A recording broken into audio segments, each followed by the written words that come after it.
Olá, como vocês estão? Aqui é a Mônica e hoje finalmente a gente conversa sobre Middlemarch de George Eliot, um dos livros que mais me surpreenderam positivamente. Talvez, claro, porque as minhas expectativas não eram muito grandes. Eu esperava gostar do livro, porque eu pensava assim, como que um livro pode ser tão elogiado, ser um marco na literatura inglesa, e não ser bom e não ser interessante? Mas eu tinha uma certa dúvida devido aos comentários que eu já tinha ouvido a respeito desse livro, de pessoas até que tinham largado a leitura, ou que tinham ficado meio que emperradas assim na leitura, sabe? Mas como esse livro foi um dos que eu fiz uma leitura conjunta aqui no canal, né, que aconteceu recentemente, eu pude dar uma olhadinha assim no contexto histórico, saber sobre a história da escritora e ler aos poucos também Middlemarch. Então, a primeira coisa que eu quero falar para vocês é isso. Middlemarch pode ser o livro que te peça um pouco mais de atenção, um pouco mais de tempo. Por quê? Esse enredo vai apresentar para a gente mais do que a vida pessoal ou de um núcleo de personagens. Esse enredo vai retratar uma época. Então, o que a autora se propõe aqui a fazer é ter uma visão realmente abrangente de um determinado período ali do século XIX na Inglaterra. E outra coisa que, na minha opinião, faz com que Middlemarch talvez te peça um pouco mais de tempo e concentração durante a leitura, é que a George Eliot usava frases longas. Você vai encontrar muitas frases longas aqui em Middlemarch. Então aconteceu também de eu estar lendo o livro e de repente assim voltar e pensar assim, calma, não entendi. E aí quando eu voltava lá no começo da frase e lia novamente, eu pensava assim, nossa, que construção maravilhosa. Quanta coisa ela colocou aqui, quanta coisa ela conseguiu expressar nessa frase. Então, durante a leitura desse livro, é inevitável que você não perceba a inteligência dessa escritora. Eu li Middlemarch nessa edição aqui da Martine Claret, mas vocês encontram, claro, por outras editoras, e eu quero recomendar muito para vocês o prefácio da editora Pedra Azul, tá? Eu baixei esse prefácio no site da Amazon mesmo, que a gente pode ter acesso a uma amostra do livro, né? Então, logo no comecinho, a gente encontra esse prefácio, um texto ótimo. Se você quer saber mais a respeito da George Eliot, aliás, da Mary Ann Evans, né, que é o nome, né, verdadeiro dela, é um texto assim primoroso. Você vai conhecer a respeito da vida dela desde a infância. Então, ele está totalmente baseado em uma das biografias da Eliot. E claro que você também vai encontrar lá algumas informações a respeito do texto, né, de Middlemarch. Então, assim, o que eu fiz? Como eu não queria pegar spoiler, assim, desnecessário, né, eu li esse prefácio até essa parte que ele começa a falar do livro especificamente. Aí eu parei a leitura e só retomei quando já tinha terminado o livro. Nessa edição aqui da Martine Claret, vocês também encontram, tá, um texto de apresentação, mas assim, não se compara a esse texto da editora Pedra Azul, por isso que eu recomendo muito para vocês a leitura.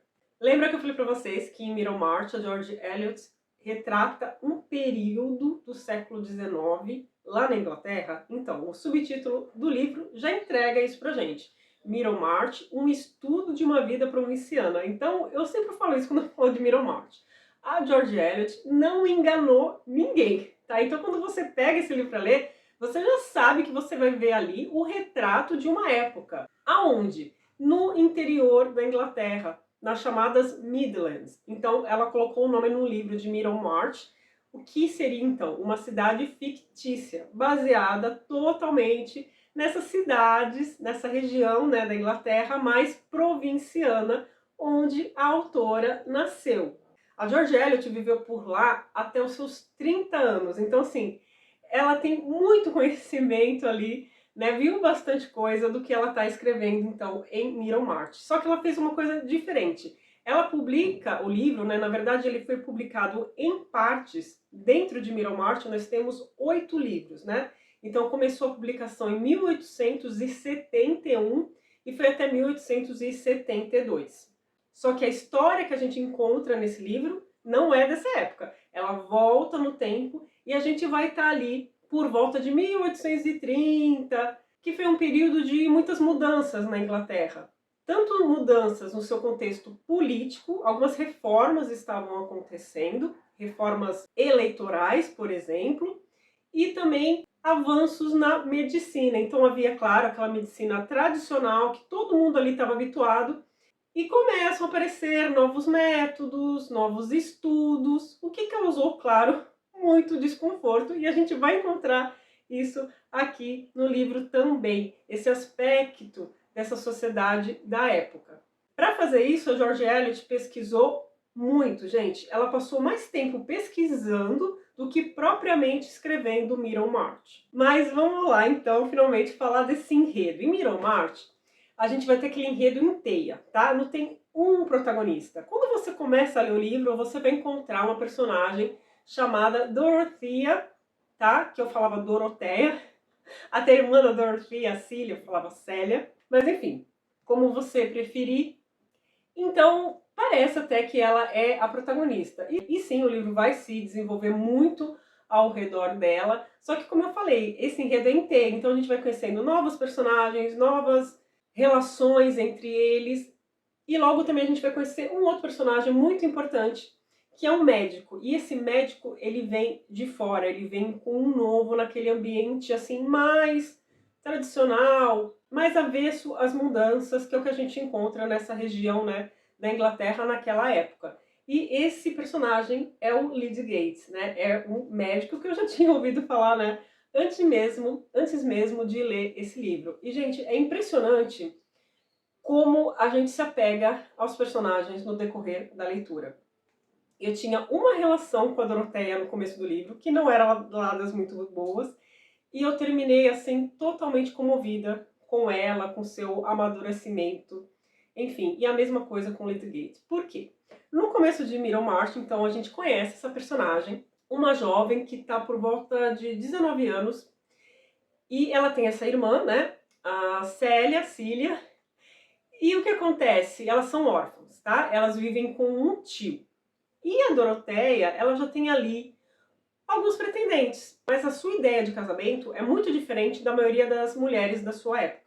Tanto que no prelúdio de Middlemarch, que é um texto belíssimo, você já abre o livro lendo essa maravilha que a Eliot escreveu, ela faz uma comparação com a história de Santa Teresa d'Ávila, né? Uma mulher que tinha muitas aspirações, né, dentro do seu contexto limitador. E ela faz essa comparação com as mulheres do século XIX. Então, que muitas mulheres não teriam, então, as conquistas, o que Santa Teresa d'Ávila conseguiu, a reforma de uma ordem religiosa, essas mulheres do século XIX, muitas delas, claro, não teriam essas realizações, as suas, né, aspirações.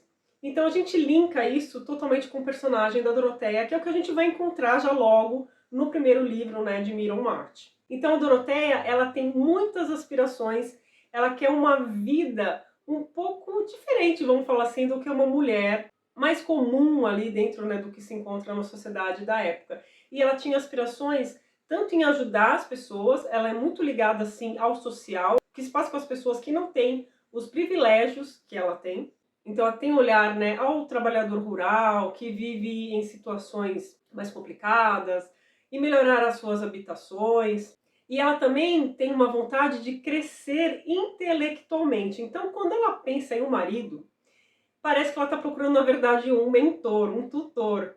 Ela não pensa na questão financeira ou na beleza dele. Ela pensa nesse lado intelectual. Então, no começo de Middlemarch, a gente vai ver uma jovem com muitas aspirações, que tem uma certa dificuldade de enxergar ali à sua volta, realmente as coisas que estão acontecendo. Uma jovem que a gente vai ver muito imatura e sonhadora. Por isso que eu disse que o arco desse personagem é muito bonito.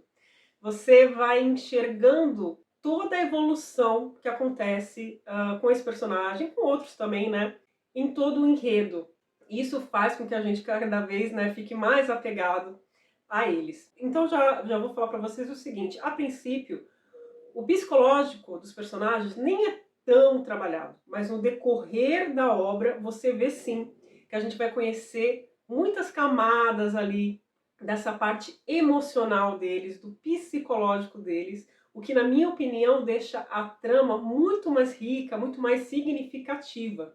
Então, nesse início, a gente vai ver que a Doroteia tinha alguns pretendentes e ela vai escolher com quem ela vai se casar. O tio dela permite que ela faça isso, né? Ela escolhe, ela não é obrigada a casar com o homem que ela vai escolher lá, não vou falar quem é, né? Então ela acaba se casando. E aí, gente, claro que vai ter aquela situação de toda uma idealização, de uma expectativa e da realidade de um casamento. E é muito bonito como a Elliot também coloca isso, coloca essas dificuldades, coloca esses conflitos. Eu até lembrei de uma novela do Tolstói chamada Felicidade Conjugal. Eu acho que lendo a história da Doroteia, logo na sua lua de mel, no início do seu casamento, você já vê, né, esse choque. E lembra muito a novela do Tolstói também, que é muito bem narrada.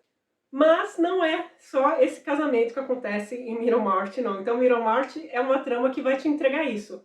Alguns casamentos, né? Então vai acontecer mais um casamento, leituras de testamento, assim, que você fica muito preso no livro, também pela questão da comicidade que a Elliot coloca nesses trechos do livro. A gente vai conhecendo, então, novos personagens, a ligação entre eles, a chegada do Lydgate, né, do médico na cidade, também é muito interessante porque ela mostra como que as pessoas reagem nesse ambiente mais provinciano. Então aquela questão, sabe, da fofoca, tá muito forte ali no livro. É como Middlemarch tivesse, então, a sua personalidade. E até em um trecho que me marcou muito nesse livro, a Elliot escreve assim: Middlemarch sempre tinha razão. Então, esses hábitos, essas atitudes dos habitantes de Middlemarch estão muito fortes também nesse livro. Então a gente entende muito bem essa vida provinciana. E isso, na minha opinião, fica muito claro com a chegada do Lydgate, que é essa pessoa que vem de fora com novas ideias. Por quê? O Lydgate, ele é um homem que tem uma boa origem, vamos falar assim, para o que é considerado ali na época, né? E isso agrada muitas pessoas, essa questão, né, de status, só que a mente dele é totalmente voltada para os estudos, para os avanços da ciência. Então ele estudou em Paris, ele vem com novos métodos ali de medicina, novas ideias, ele vai ter a oportunidade de implementar isso em um hospital que está sendo construído ali. Isso vai envolver também um outro personagem muito interessante em Middlemarch, que a gente fica na dúvida se é um vilão, se não é um vilão, que é um homem muito rico, um banqueiro, só que ele também não é de lá. As pessoas não sabem realmente a sua origem. Ele é uma pessoa assim que já está em Middlemarch há algum tempo, já está casada com uma mulher ali que é da região, é muito bem sucedido, claro, financeiramente, só que ele tem esse passado assim um tanto oculto, o que faz com que muitas pessoas tenham o pé atrás dele, também por questões religiosas. Então é algo que o livro também vai trabalhar um pouquinho. Então esses aspectos, né, de avanços na medicina, esses avanços científicos, alguns conflitos, preconceitos religiosos, a gente também vai ver nesse livro. E claro que como a Elliot teve uma vida assim que não seguiu os padrões, né? A Elliot, por exemplo, uma coisa assim muito importante que aconteceu na vida dela é que ela não casou realmente, né? Na verdade, ela viveu por muitos e muitos anos com um homem que era já casado, só que ele não podia se divorciar devido a todas as questões na época de legislação, de ele ser casado com uma mulher, ter registrado os filhos que também não eram dele, além dos filhos que eram dele, filhos que não eram deles, enfim, uma confusão toda que o impedia de se separar dessa mulher. Mas isso não impediu a George Eliot de ficar com ele, dele ser o seu companheiro escolhido, né, para sua vida. Só que isso, claro, acarretou muitas coisas para ela. Então ela ficou sem ter contato com o irmão acabou se afastando dela. Então o que eu quero dizer é que a Elliot, ela usa também Middlemarch como uma forma de expressar muitas críticas à sociedade de uma época. O narrador de Middlemarch é muito participativo. Eu, particularmente, gosto muito do narrador assim. Do narrador que conversa com o leitor, que chama a atenção do leitor, que faz comentários a respeito de um personagem específico. Então, vira e mexe, ele chamava atenção para determinado personagem, determinado aspecto desse personagem. Então, é um narrador assim muito presente. Então é como a Elliot realmente colocasse ali a sua voz e as suas críticas também à sociedade da época. E ela faz tudo, como eu falei para vocês, baseado em pesquisas. Por exemplo, para escrever a respeito da medicina, do surto de cólera, por exemplo, que acontece em determinado momento aqui na trama, ela chegou a assinar uma revista científica, a Lancet, que aliás, né, é super reconhecida até hoje. Tudo isso porque, como eu disse para vocês, a George Eliot era muito inteligente. Ela era autodidata, ela aprendeu idiomas sozinha, mas ao mesmo tempo ela não era muito segura, faltava realmente confiança para ela, tanto é que quando o livro era publicado, ela saía da Inglaterra. O seu marido, ele meio que fazia uma curadoria ali do que ela iria ler ou não. Mais importante eu falar também para vocês que ela foi muito bem sucedida em vida. Ela ganhava muito, muito bem. Em vida, ela era muito mais famosa, por exemplo, do que as irmãs Brontë. É que com o passar do tempo isso mudou. Hoje, claro que a gente sabe que Jane Eyre, O Morro dos Ventos Uivantes, são livros muito mais lidos e comentados do que Middlemarch, por exemplo. Mas na época ela era muito bem remunerada, ela só ganhava menos que o Charles Dickens. E uma coisa também curiosa é que o Charles Dickens, na época, lendo os textos, né, da George Eliot, percebeu que não era um homem que havia escrito aquilo, né? Que um homem não poderia ter escrito aquelas histórias. Eu não comentei com vocês, né, mas antes dela publicar Middlemarch, ela já havia publicado outras obras, então ela já era uma escritora reconhecida. Agora, já falando para vocês por que esse livro me agradou tanto. Bom, primeiro, pela complexidade, mas positiva, não de ser difícil, de ser realmente um retrato de uma época. Isso é muito bonito de ver, como ela descreve tudo, a relação entre os personagens, as questões políticas, e eu não achei chato. Eu esperava que ia ter páginas e páginas falando, por exemplo, de medicina, falando de algum aspecto político. Então, assim, mesmo que você não faça uma pesquisa para saber o que foi a emancipação católica, ou o que foi lá a reforma eleitoral, você vai entender o que está acontecendo ali na trama. Da mesma forma, a parte que ela se dedica um pouquinho a falar da medicina. Está tudo inserido nesse contexto da construção realmente da personalidade do Lydgate, dos seus ideais, do seu orgulho também, muitas vezes. Em Middlemarch a gente vai encontrar personagens com esse traço de personalidade muito forte, né? Principalmente nos homens, essa questão do orgulho. E conforme a trama vai avançando, que a gente vai vendo a relação entre alguns personagens, a gente vai se prendendo mais e conhecendo melhor esses aspectos psicológicos que vão se desenvolvendo na trama. Eu não vou avançar muito no enredo, gente, porque eu acho muito legal vocês descobrirem, né, o que vai acontecer nesse casamento da Doroteia, o Lydgate também nessa cidade, né, ele chega ali solteiro, o que vai acontecer ali com o Lydgate. E há outros personagens também muito importantes que a gente vai conhecer nessa história, mas sempre enfatizando isso, né? A relação entre eles nesse contexto dessa época, dessas mudanças, dessa evolução, dessas reformas. Então a gente vai ver ali também muitos diálogos com ideias diferentes. Por isso que eu acredito que esse livro é tão elogiado, né, por parte da crítica. É um dos livros mais importantes do século XIX, porque realmente o que ela faz ali, o que ela consegue construir no livro é muito grande, é muito complexo e, ao mesmo tempo, prende a gente nessas questões mais pessoais do personagem, que eu acho que é o que a maioria das pessoas busca num livro, né? Essa questão do envolvimento entre os personagens, as suas aspirações, a relação entre eles.